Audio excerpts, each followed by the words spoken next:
15 अगस्त 1947 भारत की आजादी का दिन।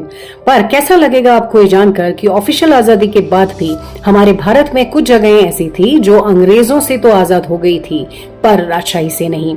ऐसी ही कुछ कहानी है टिहरी रियासत की। यह वही राजशाही थी जो 30 मई 1930 को तिलाड़ी में सैकड़ों किसानों का खून बहा चुकी थी। टिहरी प्रजामंडल के संस्थापक श्रीदेव सुमन को मौत के मुंह में धकेल चुकी थी। लेकिन आज एक ऐसे शख्स को हम जानेंगे जो टिहरी राजशाही को खत्म करने और इसका भारत में विलय करने का निश्चय लिए हुए थे। जी हाँ, आज हम बात करेंगे 16 नवंबर 1920 को उत्तराखंड के टिहरी जिले की सकलाना पट्टी के पुजार गांव में जन्मे नागेंद्र सकलानी जी की। प्रारंभिक शिक्षा अपने गांव में ही पूरी करने के बाद 10वीं करने देहरादून आए वन ऋषि वन मानव विश्वेश्वर दत्त सकलानी जी के बड़े भाई नागेंद्र सकलानी जी अपनी पढ़ाई के दिनों में चल रहे स्वतंत्रता संग्राम के प्रयासों से वह बहुत प्रभावित थे। तभी उन्होंने प्रजामंडल ज्वाइन किया। उस समय खेती में बहुत कम आमदनी थी।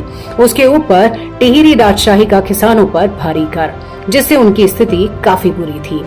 इसी दौरान वामपंथी विचारधारा के ये संपर्क में आए और कई किसान आंदोलनों में कूद पड़े।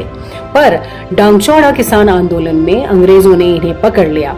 जेल में इनके साथ काफी अमानवीय व्यवहार हुआ। सकलानी जी ने जेल में एक लंबी भूख हड़ताल शुरू कर दी, जिसे तोड़ने के लिए हर संभव प्रयास किया गया, पर वह टूटे नहीं और अंततः राजशाही को उनकी रिहाई करनी पड़ी। जेल से बाहर आकर वह और भी सक्रिय हो गए और सकलाना आंदोलन में कूद पड़े। सकलाना और कड़ाकोट आंदोलन में शामिल होने के कारण इनकी प्रजामंडल की सदस्यता समाप्त कर दी गई। लेकिन प्रजामंडल के कुछ युवा नेता फिर भी उन्हें समर्थन करते रहे। उन्हीं युवा नेता किसान नेता दादा दौलतराम और कई ग्रामीणों के साथ उन्होंने 10 जनवरी 1948 को कीर्तिनगर के न्यायालय सहित कई अन्य सरकारी दफ्तरों को घेर कर उनसे आत्मसमर्पण करवा के कीर्तिनगर आजाद पंचायत की घोषणा कर दी।